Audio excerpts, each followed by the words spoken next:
Hi everyone, welcome to this live webinar, part of the Collectors Conference on GB Stamps we're having at allaboutStamps.co.uk. This is the fourth and the final live webinar in the series, so thank you to everyone for coming along to the others, and I hope you enjoy this one. I'm sure you will. Today we have John Davies. He's the immediate past president of the Great Britain Philatelic Society, and many people will know John's involvement in Stamp Active Network over the years as well. Has been very involved in that, helping young people get into stamp collecting, which is fantastic. So the title of the display is Jubilee Reminiscence, and I'll hand over to John now. If you have any questions during the presentation, if you can use either the chat or the Q&A facility, doesn't matter which, and I will be looking after those, and then once we come back on at the end, we can go through those questions with John. So over to you, John. Thank you, Matt, and thanks for that introduction.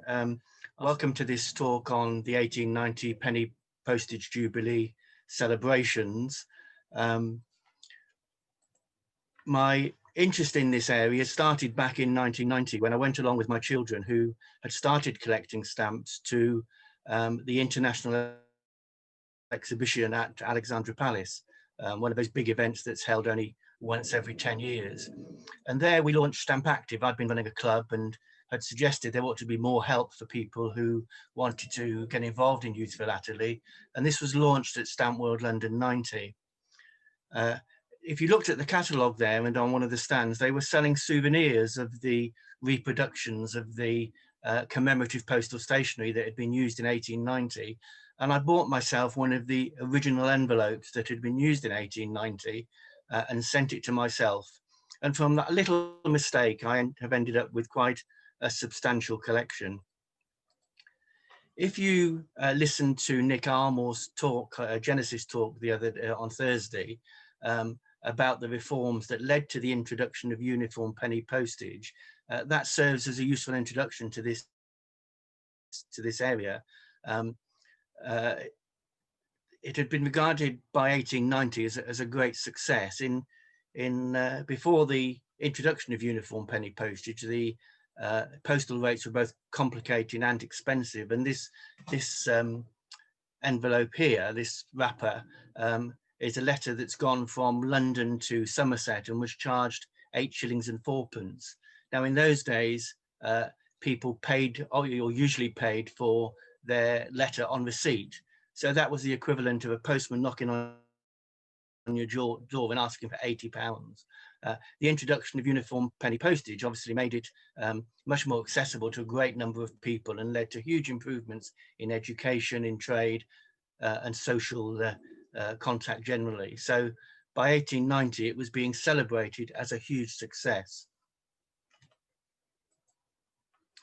Planning for it actually began in 1889 when the Post Office formed a committee to think about what they might do. And one of their first steps was to ask De La Rue to produce designs for a commemorative postage stamp. And 11 hand-painted essays were produced. They're illustrated in a book on the right-hand side there. Although they were well received, the Post Office decided it was going to be too expensive to replace all the existing plates.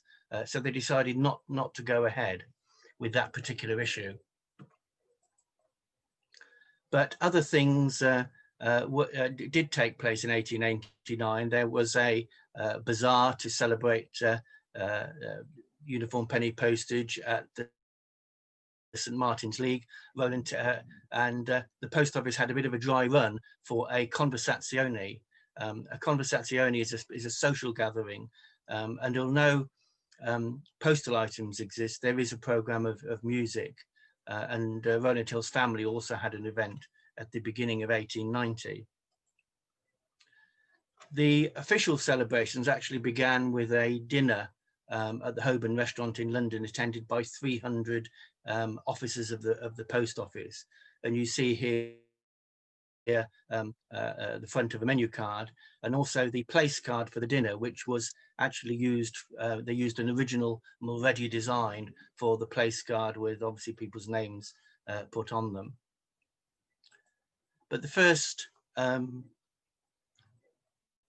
main event was organised by the City Corporation of London at the Guildhall. It was held over 3 days, opening night on the Friday, the Saturday, and the Monday. It was a royal event attended by the Prince of Wales, and over the 3 days, over 20,000 people visited the exhibition, and they went to a huge amount of trouble to provide entertainment of all sorts of things. I suppose the most important feature of that was it also led, from a philatelic point of view, to the introduction of the first commemorative postal stationery and the first special hand stamps. But there was a great deal to see, and the architect's map from the programme on the right hand side basically showed people how they should work their way around the building. One of my favourite items from my collection is the actual invitation for this event. It's quite a large piece, larger than A4, and the idea was that you kept the right-hand side as a souvenir and handed in the coupon at the exhibition. And it's quite an attractive item, I think. And at its centrepiece is a reproduction of a VR penny black with the letters JL added for Jubilee London. And the centrepiece, as I say, was specially re-engraved for use in the design, and this is these proofs are really a great rarity, and I say one of my favourite things. At the exhibition, as I mentioned, there were all sorts of things that you could see. There was a fully working post office, and so all the mail from central London was taken to the Guildhall to be sorted and stamped, and mail coaches arrived and delivered mail at the front.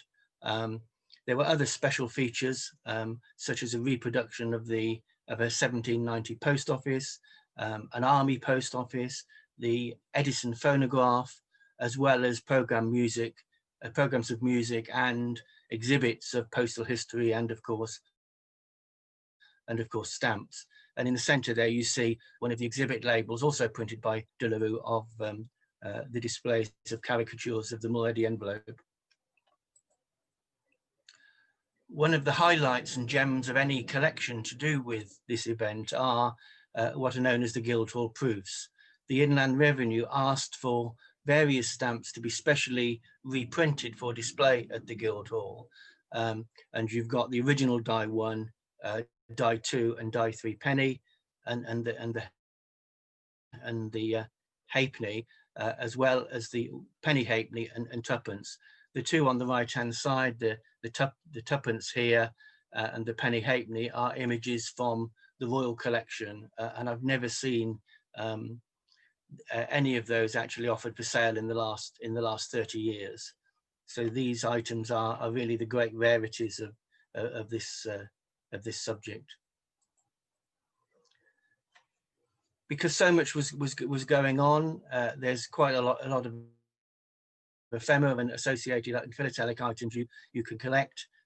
Here you can see images of the badge that was worn by the committee, various tickets, and the item on the bottom right, the envelope to the Prince of Wales, is actually one that appears to have been sent by HCR. That was Henry Cecil Raikes, the Postmaster General.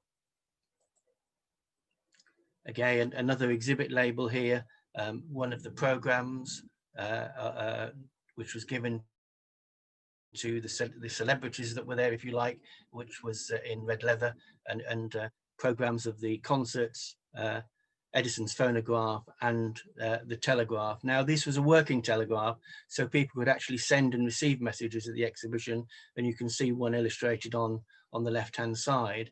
The item in the middle is again a particular highlight for my collection, because I almost bought it by accident because it was looking so tatty, but when I opened it up inside, it had got the original punch tape from the exhibition, and is actually addressed to Constance Hill, Rowland Hill's niece, by the chief electrician to the post office. So always look inside the envelope is my advice from over the years.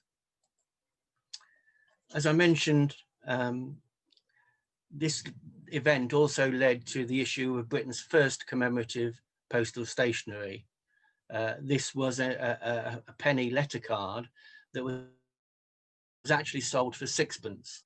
The event was actually a charitable event because they were raising money for the Rowland Hill Benevolent Fund, and they originally printed only 10,000 of these envelopes, and of these cards, and they sold out on the first night within the first 3 hours.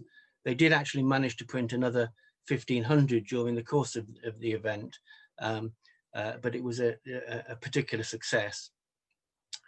The item on the right is actually an advertising flyer that I believe was given out at the 1790 post office in a sort of words style of that time, and is quite a bit of fun.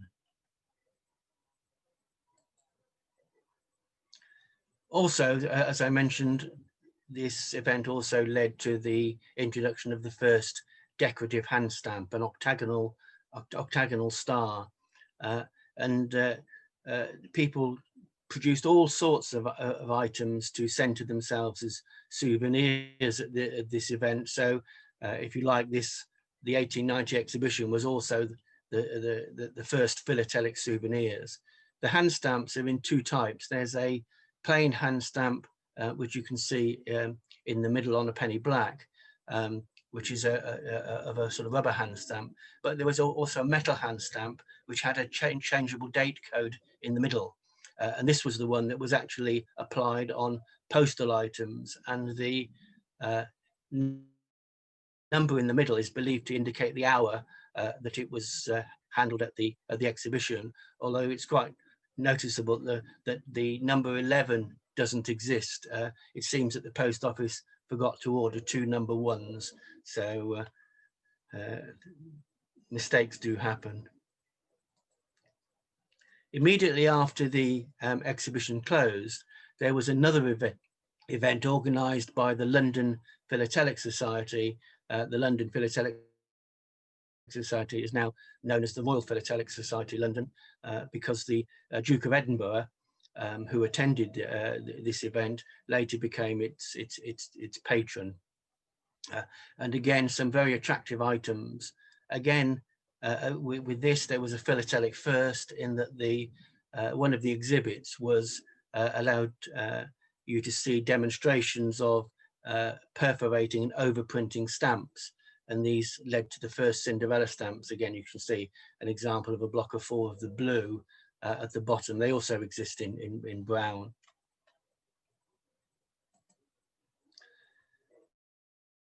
But the post office main event was actually held at the South Kensington Museum in July 1890.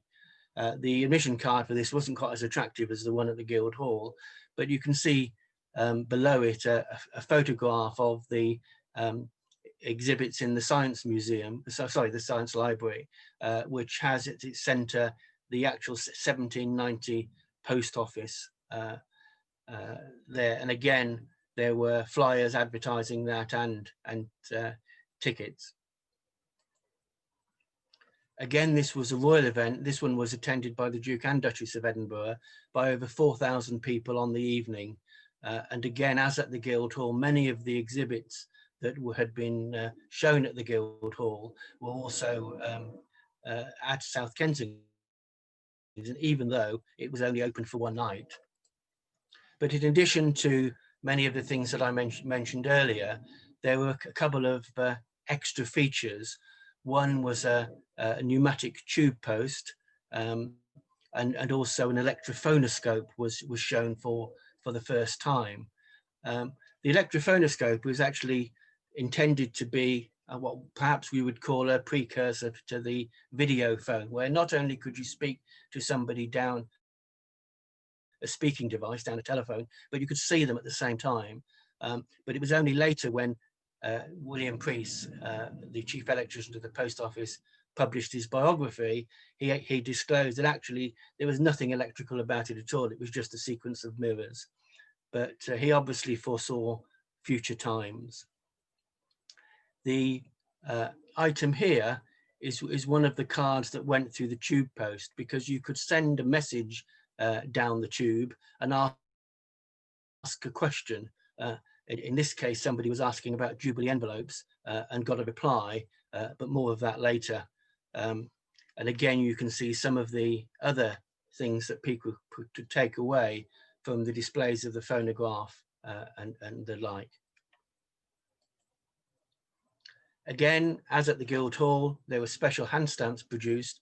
In this case, quite a variety, because in addition to the actual item for cancelling mail, there was a smaller hand stamp for things like telegraph forms, a special cachet that you could get at the 1790 post office. You could get a special cachet at the 1990 post office. And again, you've got two tube post cachets, one to send it and one to get a reply. Now, it might seem a bit much, all of that, but these were produced not only as souvenirs, but to raise money, because again, you could get these put on all sorts of items for payment of a penny, and the money was used to go to the Rowland Hill Benevolent Fund. So again, you can see how somebody's used an old penny black entire to repost it to themselves. And again, after the success of the Jubilee postcard at the Guildhall, the post office very quickly thought they perhaps ought to do something themselves. So they didn't feel they could produce another letter card, so they designed a envelope inside of which had a message card. And on the top left here, you see the original sketch by the Assistant Secretary to the Post Office of what he thought it might look like. And between May and the 2nd of July, they managed to design and get processed and orders for 250,000 of these envelopes.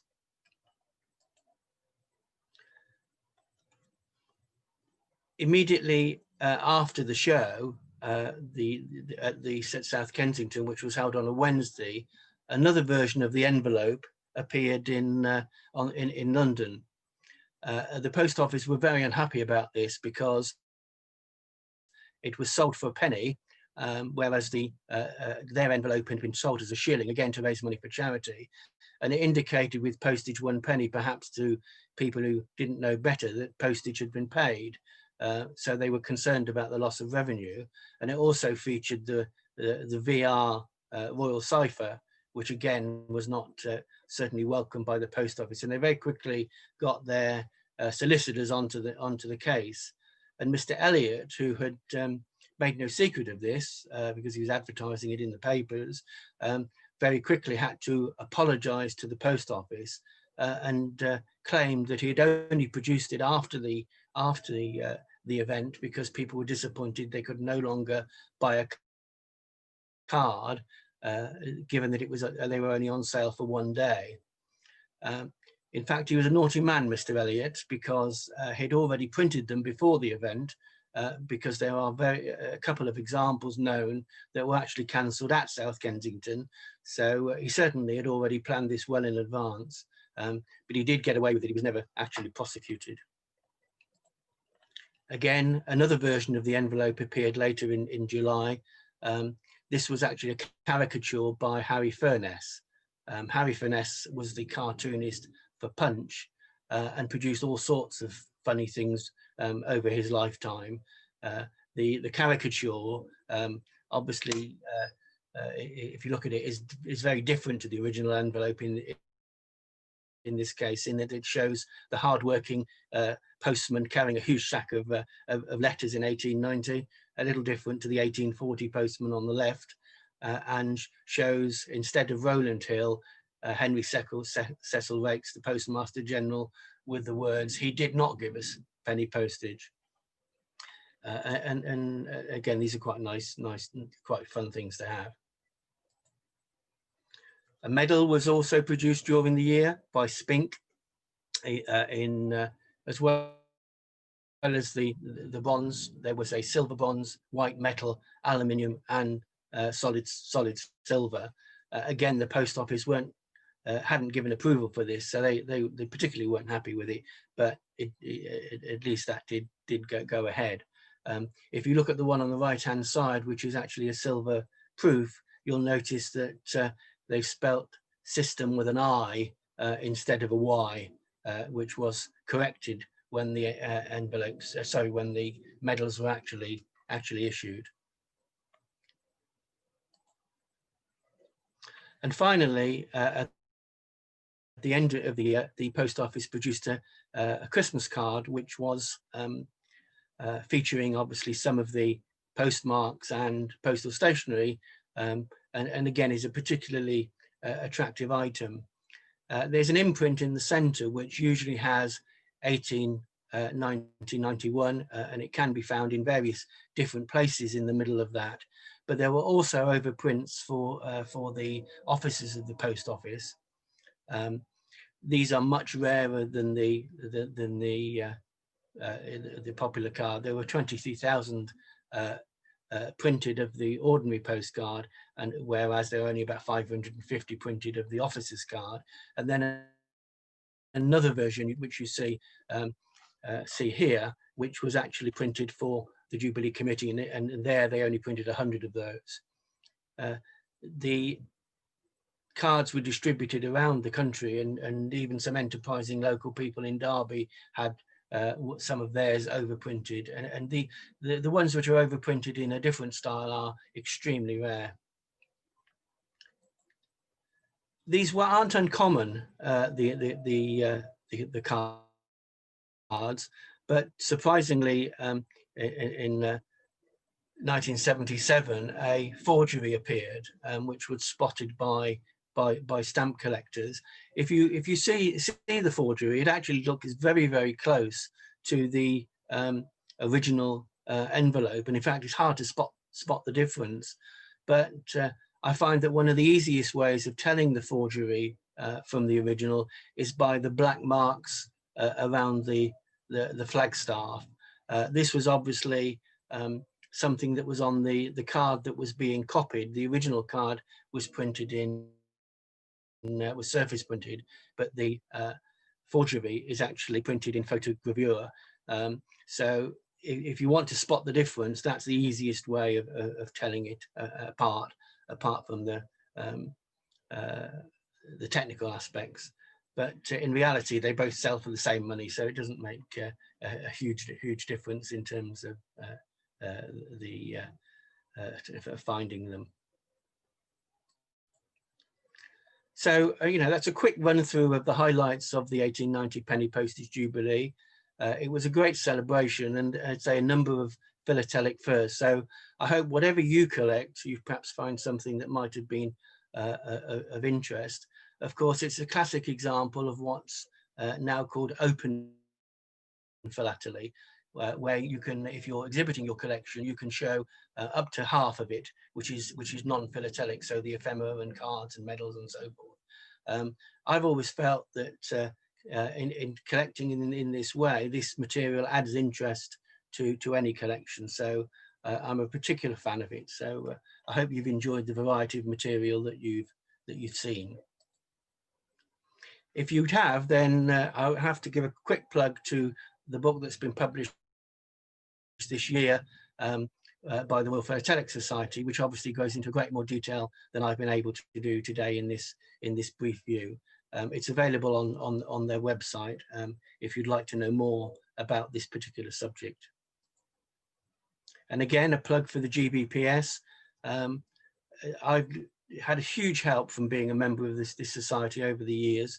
It's a shame we can't meet at the moment, but we are doing online talks as well. And the journal, newsletter, and website are fantastic. And so my thanks to everybody who makes that happen for the society, which it seems to be going from strength to strength at the moment. So we're very, very pleased with that, and we're delighted to have been able to support this event as well. So that's the close from me, but I'll be pleased to take any questions that any of you might have. And thank you for listening. Thank you, John. That was brilliant. I've got a few questions, actually. You mentioned open philately there, and that kind of struck me as you were doing the presentation. There's obviously a crossover with this one between philately and social history, and maybe even, I'm not sure genealogy is quite the right term, but researching the people that were involved at that time. So do you have any research tips? Because it's not just looking at stamp catalogues or, you know, the normal kind of collecting. It's a bit more involved, isn't it? So how have you found out so much about the actual event? Well, in this particular case, we're quite fortunate that to start with, the post office produced its own book back in 1891 about everything that happened. Okay. And so that's been a starting point. But if you are doing research, particularly, you know, in GB philately, then people at the Postal Museum, the British Library, are really very, very helpful when you start to try and find out more about the subject. Of course, over the years, I've met a number of people who had very good collections of this material, and people like Francis Kiddle, sadly no longer with us, who he had probably the best collection of this material in the world at that time. And people like that were very, very willing to share their knowledge and enthusiasm for collecting areas. And that's one of the reasons for joining societies, whether it's your local one, things like the GBPS, the Royal Philatelic Society, because it's not necessarily about you know, the technical side, for want of a better way of saying it. It's the people, it's the stories that make collecting interesting. And they've been a huge help to me over the years, various people. Yeah, and that social aspect of philately, I think people from the outside of the hobby don't perhaps see that. They think it's, you know, just people on their own adding to their albums, but that, it's the more social you are, as you say, that, you know, you share knowledge and enthusiasm. Oh, there's always something to learn from other people. And of course, going to exhibitions, particularly the big internationals and things like Stampex, you know, there's always people there willing to help. You know, dealers as well are actually quite, you know, people like Bill Bowell, Andrew Lager in the GB world are very, very willing to share their knowledge and give advice. Yes. Okay. And I'll give a plug to Andrew Lager because they've partnered with the conference as well. So if you go to the website, they've got a page on there. So if you want some material, go to them first and tell them who sent you. Oh, they're always certainly happy to sell you stuff as well. That's yeah, I bet. Yeah, you can't blame them. Okay, so got a few comments and questions. So Stephen asks, I've seen newspaper wrappers celebrating the exhibition. Are these a rarity or fairly common? There are newspaper wrappers for the London Philatelic exhibition, the one that was organised at the Portman Rooms in London. These are relatively scarce. You know, I've perhaps seen 20 or so over the years advertised for sale, but you don't see them very often. In fact, I think Andrew Lager's got one for sale at the moment. Oh, there you go. There you go. It's almost like that was planned. But it is. Okay. I've just got a question. This might be a silly question. The Guildhall event and all the events that went on in that year, how obviously it differs a lot from a modern philatelic event now. But are there any, you know, similarities? Would there have been dealers at that point? There were dealers at the London Philatelic exhibition, I think, although there isn't a list in the catalogues and so forth. But although there were exhibits of postage stamps in a similar way to now, in those days they tended to be showing complete albums. They weren't individual pages and things. you know, Right, one of okay. the things that they valued in those times was the completeness of a collection. So they were exhibiting complete albums rather than individual pages, but not hugely different in that sense. But what always has struck me as tremendous about the shows, the 1890s shows, is, you know, you were seeing fully working posties, you know, fully working post office sorting arrangements, all sorts of wonderful displays, mail coaches, music, you know. Given that they were very short events, they went to a huge amount of trouble to put things on, and I think certainly it'd be nice to see some of those things happening at some of the shows now. Yeah, absolutely. Be It'd make them fantastic. much more exciting events rather than just looking at dealer stocks and exhibits. Yes. Yeah. Okay. And I guess yeah, I like that the way it was more complete in the collection in those days, Yes, yeah, because I guess it was so much easier to do that yeah, indeed, because of yes. the number of stamps. So that's interesting. Um, got a few thank yous. So Alexios says wonderful material, beautiful presentation. Many thanks, John. And Jack Shang as well says many thanks, John. Wonderful talk. And then Philip Seymour, this is a little off topic, but it says, how are you helping younger people to start collecting? So I know this isn't quite your role at the moment, but you have been involved in it. So it's always worth a mention and a plug, isn't it? Well, the Stamp Active network that we launched in 1990 is still going. In those days, we used to produce newsletters and handouts 4 times a year to send to people who were involved in philately. Now, of course, all of these resources are online. So there is a very good Stamp Active website, award-winning website, with all of these resources available to young people. We produce activity books, and they've got a series of those to give to potential collectors. And we now run a free postal club called Kid Stamps, which children between the ages of 5 and 19 can join for free, and we send them packets of stamps, first day covers and the like, 3 or 4 times a year. Just if they send us a stamped addressed envelope, so we can to show that they continue to want the items that we've got.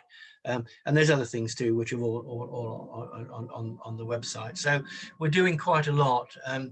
What we've had to do now is to do that to replace some of the things that used to be promoted by Royal Mail with the Stamp Bug Club and things. Unfortunately, those sort of things don't exist. So it's all about collectors sharing their passion and enthusiasm for the hobby with young people. Yeah. Okay. And the mail, sending stamps to young people in the mail, Yeah. they're always after material, aren't they? Aren't they, to send out? Yeah, So, we're very lucky that we receive donations from people who've got surplus stamps, and they can post those to our donations manager, Peter Barham, who collects all of this and distributes it to the various people who are organising these sendings to the children. And obviously we have we're also usually at Stampex. Of course, Stampex is not taking place at the moment, but we're hoping to be back there next year, making and you can always hand things in on the stand at Stampex when it's taking place. Okay, brilliant. Got one more question's come in from Mark Hayward. It says, what is John researching at present? Well, that's a good question. Having collected this for 30 years, it's I sometimes think there's nothing more to learn, and then all of a sudden something appears that you've never seen before, and I have had a couple of examples of that in the last year. So even though you think you've done it to death, if you like, there's always something to learn. So I keep my eyes open all the time for new items, and I'm sure I can when I've got more time to spend at the Postal Museum to go through all of their archives, there might be more things to find that are hidden away that perhaps people haven't seen for years. So, Yeah. But also I've been tempted during lockdown to start something new. I think many collectors will have done that. And so nothing to do with the 1890s, but I'm now researching the fire service. Oh, okay. So, which is something totally different. So, and that's only come about because my son-in-law is a firefighter. Right. Okay. And again, the stories you hear of what they have to do is, you know, is all inspiring, really. So that's something totally different. But in sense of what I'm researching, is something nothing to do with 1890, but still to do with philately, though. Oh yeah, so yeah, very much so. Yeah. So what? Just correspondence. You know, the well, I at the moment I'm just gathering philatelic material. I haven't bought myself a fireman's helmet yet, or or anything like that. But you never know. Yeah. Well, once you get it all together and do a presentation on it, then you'll be in full uniform. Yeah, absolutely. Be a bit of fun, wouldn't it? Yeah, that would be great. Okay. Diane King asks, can you recommend any websites that outline rare stamps, please? Rare stamps. Question there. I don't know whether that's to buy or to see, but again, if you philatelic collections of the British Library and the Postal Museum are amazing in terms of the material that you can view online and indeed see when you're able to visit those places. And again, going back to what we said about societies, you know, you can see some fantastic material if you go along to displays. Again, I hesitate to mention the GBPS again, but you know, the Great Britain Philatelic Society and the Royal, if ever you're able to go to their talks, there is some fantastic material on show. Yeah. Okay. And obviously I'd recommend All About Stamps. Of course. .co.uk. We've had Richard Morrell. You've got a new section in there, haven't you? Yes, yeah, and Richard from the British Library has done quite a few talks actually for us, and he writes for the magazine as well. Yeah. So that's a great way to see some of their collections.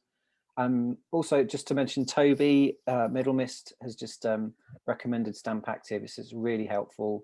Website's great, and the competitions that he's entered have been great fun.